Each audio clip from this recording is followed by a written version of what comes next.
छोटा सा night lamp जल रहा था। तो मतलब माहौल तो एकदम भूतिया वाला था ही, और वो आवाज मेरा कान में अभी भी बज रहा है फ्रेंड्स। वो hello friends, welcome back to my channel. और आज है चांद रात, तो चांद रात का सबको बहुत बहुत मुबारक, और ईद के लिए भी सबको एडवांस में बहुत बहुत मुबारक हो। आप लोगों का ईद बहुत अच्छा से बीते, मैं यही प्रे करूंगी। और सब कोई बहुत मस्ती कीजिएगा। मेरा जितना भी सब्सक्राइबर है, मैं सबको बहुत बहुत मुबारकबाद देती हूँ। और आज मैं आई हूँ एक हॉरर स्टोरी लेके, और ये मेरा खुद का एक्सपीरियंस है, तो आप लोगों के साथ आज के दिन में शेयर करूँ। सो कहानी मैं स्टार्ट करती हूँ। हर साल बाबा धाम जाते हैं देवघर में, और उस साल भी हम लोग गए थे, और बहुत आदमी मिलके गए थे। 12 पीपल साथ में थे। हम लोग जाते हैं तो बहुत सारा आदमी मिलके जाते हैं, बहुत मज़ा आता है। सो बाबा धाम जाने के बाद हम लोग पानी वगैरह चढ़ा के तारापीठ जाते हैं। तारापीठ बंगाल में पड़ता है, बाबा धाम है झारखंड में। तो बाय रोड जाने में कुछ 4-5 घंटा लग ही जाता है। और तारापीठ एक अजीब शहर है फ्रेंड्स। जैसे मेन एनएच को छोड़ के उसको एक अलग रास्ता से जाना पड़ता है, और काफ़ी किलोमीटर जाने के बाद वो शहर आता है। सो वो जो तारापीठ है वो अलग से एक बसा हुआ है एक शहर।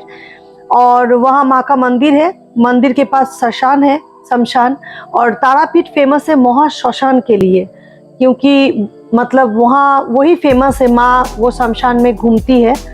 सो हम लोग गए थे 7 इयर्स पहले तारापीठ में, बाबा धाम में पूजा वगैरह करके।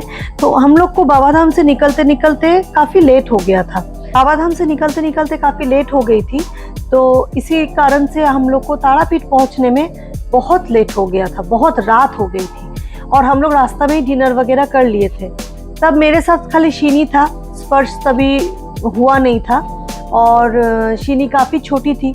सो इसीलिए हम लोग को डिनर रास्ता में ही करना पड़ा, क्योंकि होटल वगैरह भी बुकिंग कुछ भी नहीं था, कुछ भी रेडी नहीं था। क्योंकि अचानक से हम लोग का एक दिन का स्टे देवघर में कम हो गया, तो हम लोग सोचे कि हम लोग वो तारापीठ में कर लेते हैं। तो इसी बहाने से कुछ हम लोग का हुआ नहीं होटल्स वगैरह। तो हम लोग रात का 11 बजे के करीब तारापीठ पहुंचे। तो तारापीठ ऐसे तो उस बार बहुत ज़्यादा ही भीड़ था, मतलब हम लोग को कहीं भी होटल खाली नहीं मिल रहा था, और थे भी हम लोग बहुत आदमी एक साथ। सो हम लोग तारापीठ के अंदर गए, काफ़ी अंदर तक मंदिर तक घूमे फिरे, कोई भी होटल मेरा पापा को, मेरे हस्बैंड को नहीं मिला। तारापीठ है माँ का पीठ स्थान, काली माँ का। और ये आश्चर्य है फ्रेंड्स कि भगवान के स्थानों में भी शैतान बैठा हुआ है।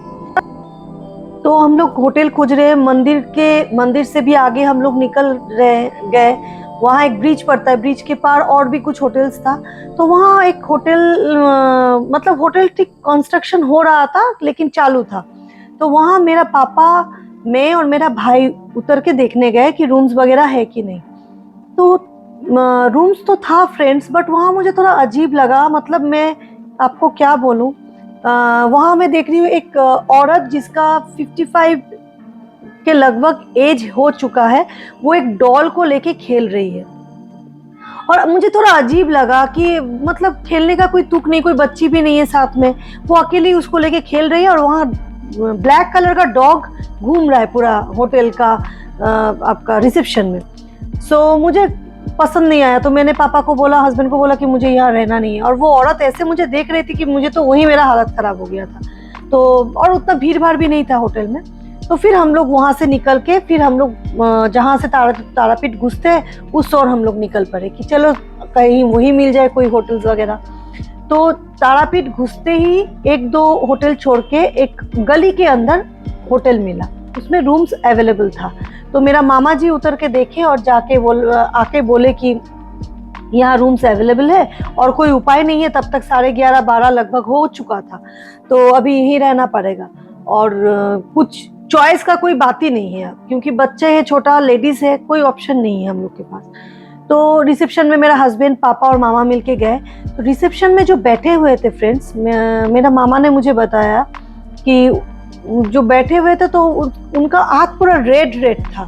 तो मामा जाके बातचीत किया, हस्बैंड भी बात किया, तो रूम्स वो लोग दे दिए आसपास में, ग्राउंड फ्लोर में ही 2 रूम हम लोग को दे दिए थे, पास में ही था। और ऊपर का भी फ्लोर था, लेकिन उतना रात को संभव नहीं था कि फिर ऊपर में रूम देखे फिर नीचे का रूम देखे, तो जहाँ मिला वहीं हम लोग सेटल हो गए। जब होटल में एंट्री कर रहे थे फ्रेंड्स, गाड़ी लेके, गाड़ी लगा रहा था सब, तो मुझे कुछ अजीब लग रहा था, अच्छा नहीं लग रहा था। और होटल तो मुझे खास कुछ पसंद आया नहीं था। बाहर से ही लाइट्स वगैरह एकदम था ही नहीं, थोड़ा बहुत था। उतना बड़ा शहर है लेकिन कैसा थोड़ा सा उटपटांग लग रहा था। तो तब 12:30 बज गया था। हम लोग लकीली डिनर कर चुके थे, तो अपना अपना रूम में हम लोग सेट हो गए। एक रूम में, जैसे जो मेरा रूम था उसमें मैं, मेरा हस्बैंड, मेरा बेटी, मेरी मम्मी पापा और भाई, हम लोग एक रूम में एडजस्ट किए। और दूसरा रूम में था मेरा बुआ, मेरा मामा और 2 अंकल और थे। वो 2 अंकल, वो लोग वहाँ मतलब वो लोग सेट हो गए।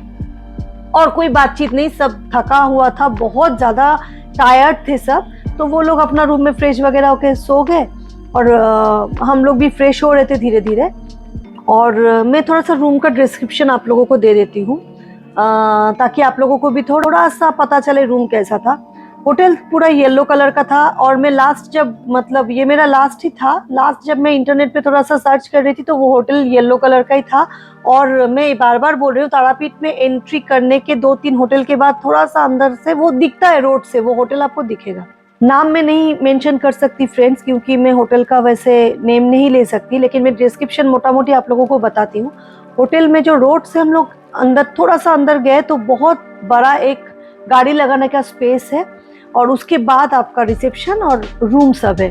तो वो गाड़ी लगाने का जो स्पेस है, मतलब बड़ा सा, तो वो जो मेरा रूम था, मेरा रूम में एक बैल्कनी था, तो वो जो स्पेस है उसके साथ अटैच था। मतलब बैल्कनी के बाद ही मैं अपना गाड़ी देख पा रही थी कि लगा हुआ है ग्रिल से। तो यही है मेरा रूम का डिस्क्रिप्शन, मतलब होटल का। और जो रूम था, रूम के अंदर खास कुछ नहीं था, लाइट एकदम डल था, डिम लाइट एकदम, बहुत अच्छा सा लाइटिंग वगैरह था नहीं। बाथरूम अटैच था, सामने ही दरवाजा का सामने ही बाथरूम था। और मतलब रूम में एंट्री करेंगे, सामने बाथरूम, और उसका लेफ्ट हैंड साइड में आपका बेड लगा हुआ है, और कुर्सी वगैरह थोड़ा बहुत था, बस इतना ही, कुछ खास नहीं। और उतना रात को मैं उतना जज भी नहीं कर रही थी कि रूम कैसा है, वक्त क्या है, मुझे उतना, मतलब थक गई थी मैं, हम लोग सब कोई बहुत थक गए थे। शीनी बच्ची थी, उसको सुलाना बहुत जरूरी था। तो फ्रेश वगैरह होके सोते सोते फ्रेंड्स 1:30 बज गया था। और एक चीज मैंने नोटिस किया, जब मैं होटल में हम लोग घुस रहे थे तो बहुत सारा, जैसे 20-25 डॉगी उस जो गैरेज है जहाँ गाड़ी लगाने का स्पेस है वहाँ घूम रहा था, 20-25। ये मुझे अजीब लगा, तो उतना रात को ध्यान भी नहीं दी। तो हम लोग सब सो गए, सब एक साथ। डर, उतना तो डर नहीं लग रहा था, लेकिन मुझे कुछ अजीब, मेरा और मेरा हस्बैंड को कुछ अजीब लग रहा था फ्रेंड्स। मतलब सांस भी हम लोग ठीक से नहीं ले पा रहे थे, अच्छा नहीं लगता है ना, एक अनईजी फील हो रहा था हम लोगों को। सब अपने अपने सो गए अच्छा से। और मैं, मेरा हस्बैंड, मेरी मम्मी पापा थोड़ा बहुत बातचीत करते करते हम लोग भी सोच रहे थे कि सो ही जाए, लेकिन तब तक हम लोग को चारों को कोई नींद नहीं आया था। शीनी और भाई एकदम सो चुके थे। अचानक से फ्रेंड 1:30 बजे से, उससे पहले भी थोड़ा बहुत हो रहा था, लेकिन 1:30 बजे से डॉगी सब बहुत ज्यादा भौंकने लगा एक साथ।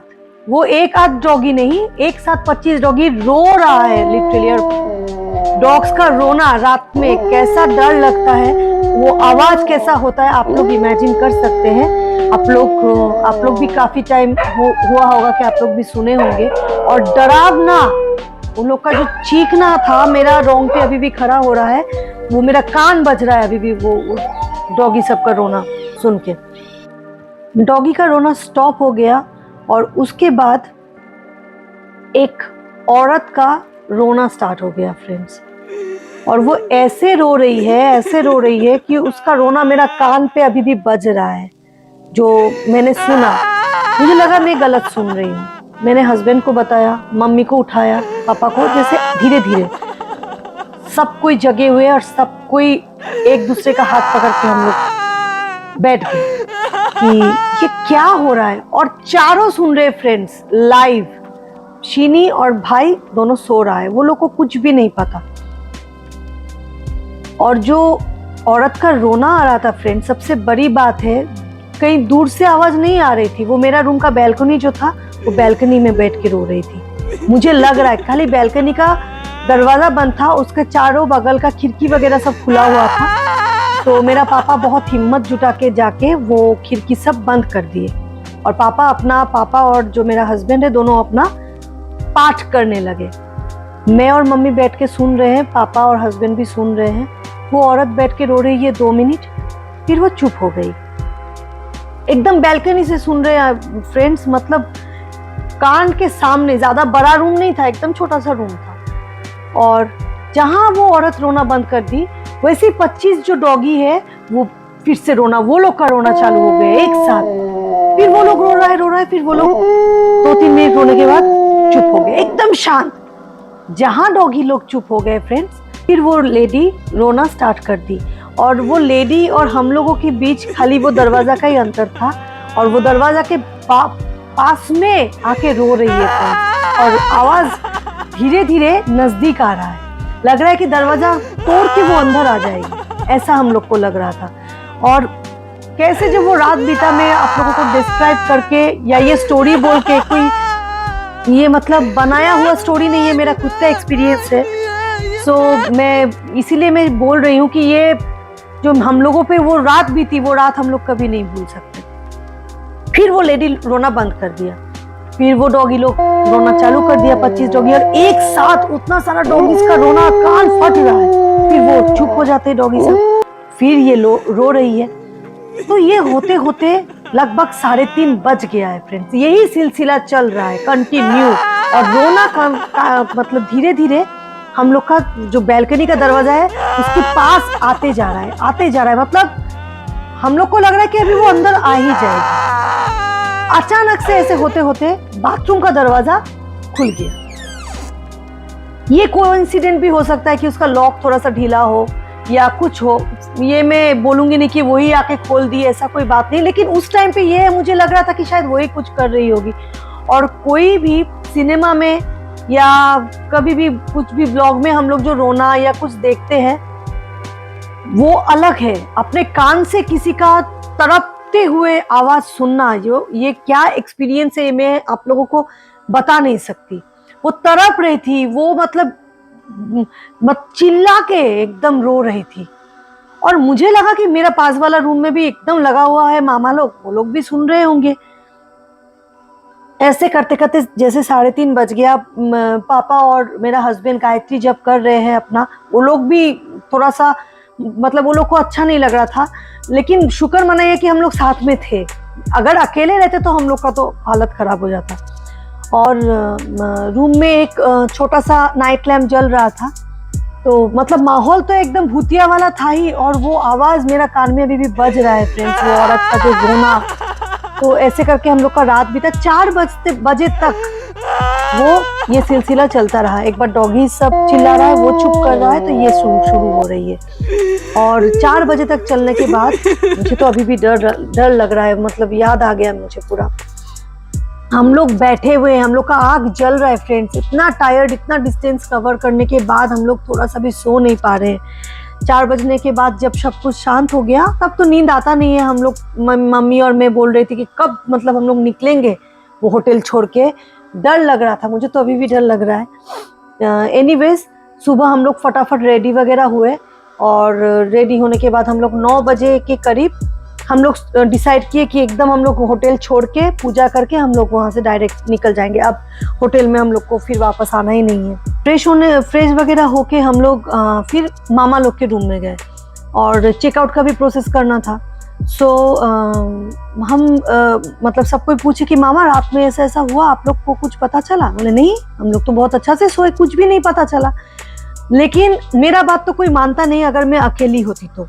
शुक्र मनाइए कि मैं, मेरी मम्मी, पापा और मेरा हस्बैंड, हम लोग चारों ने ये एक्सपीरियंस किया था। मेरा अकेला का नहीं था, वो चारों मेरे साथ थे और चारों ने सुना था। नहीं तो सब कोई मुझे फेक समझता। कि ये सब होने के बाद जब मतलब गुस्सा भी बहुत आ रहा था मैनेजर के ऊपर, तो चेकआउट के टाइम पे हम लोग जाके पूछे कि आप बताइए तो ऐसा क्यों हुआ, ये क्या बात है, ऐसा होटल में हुआ है, आप पहले क्यों नहीं बताए कि ऐसा प्रॉब्लम है? तो वो पहले तो कुछ नहीं बोल रहा था, नहीं आपको गलतफहमी हुआ है। तब हम बोले कि हमको हो सकता है गलतफहमी, चारों को तो एक साथ नहीं हो सकता है ना, क्या बात है आप क्लियरली बताइए, नहीं तो हम लोग कुछ स्टेप लेंगे, एक्शन लेंगे। तब जाके वो बोल रहा है कि ये तारापीठ है, यहाँ कुछ भी हो सकता है, ये जगह ही वैसा है। हम लोग ये तो कोई बात नहीं, इससे पहले भी हम लोग बहुत सारा होटल्स में रहे, पहली बार तो आए नहीं है, सच सच बताइए। तब उन्होंने बताया कि इस होटल में, मेरा रूम में नहीं, मेरा जो रूम, हम लोग का जो रूम था उसका ऊपर वाला फ्लोर में कोई लड़की अनमैरिड थी और वो फांसी देके मरी थी, तो उसी का रूह शायद वैसे करके रो रहा था। और सबसे बड़ी बात है फ्रेंड्स कि जब हम लोग रिसेप्शन में गए तब देखते हैं कि पूरा होटल खाली है, और जो जहाँ हम लोग का गाड़ी लगा हुआ है खाली हम ही लोग का गाड़ी लगा हुआ है। रात में भी कोई गाड़ी नहीं था, सुबह भी कोई गाड़ी नहीं है। और उतना बड़ा होटल, कम से कम 100-150 कमरा का रूम सब है ऊपर नीचे मिला के, उसमें एक भी आदमी नहीं है, खाली हम लोग 12 आदमी वहाँ हैं। और वो मैनेजर को तो लग रहा था कि पकड़ के हम लोग दे अच्छा से, लेकिन हस्बैंड ने बोला कि नहीं चलो अब निकल जाओ, यहाँ झमेला करके कोई फायदा है नहीं है।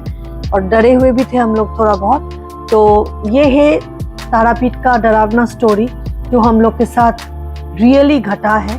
उसके बाद से तारापीठ जाना मैं बंद कर दी, और डर भी लगता है। फिर जहाँ डर लगता है, जहाँ जाके सुकून नहीं मिले वहाँ जाना नहीं चाहिए। हालांकि माँ है, माँ सबको रक्षा करती है, इसमें माँ का तो कुछ मतलब यहाँ रोल ही नहीं है, क्योंकि माँ का मंदिर से काफी दूर में ये होटल था, बहुत दूर में। और हम लोग अपना भी गलती नहीं बता सकते क्योंकि रूम था नहीं, छोटे बच्चे को लेकर रास्ता में हम भटक भी नहीं सकते।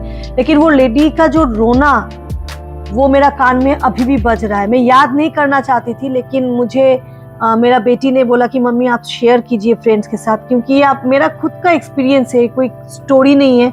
और मैंने ना उसका चेहरा देखा, ना कोई साया देखा, मैंने खाली सुना है, और सुनने में ही मेरा हालत एकदम खराब हो गया है। सो उसके बाद हम लोग निकल गए वहाँ से, तारापीठ से, और शायद ही मैं कभी फिर जाऊंगी वहाँ।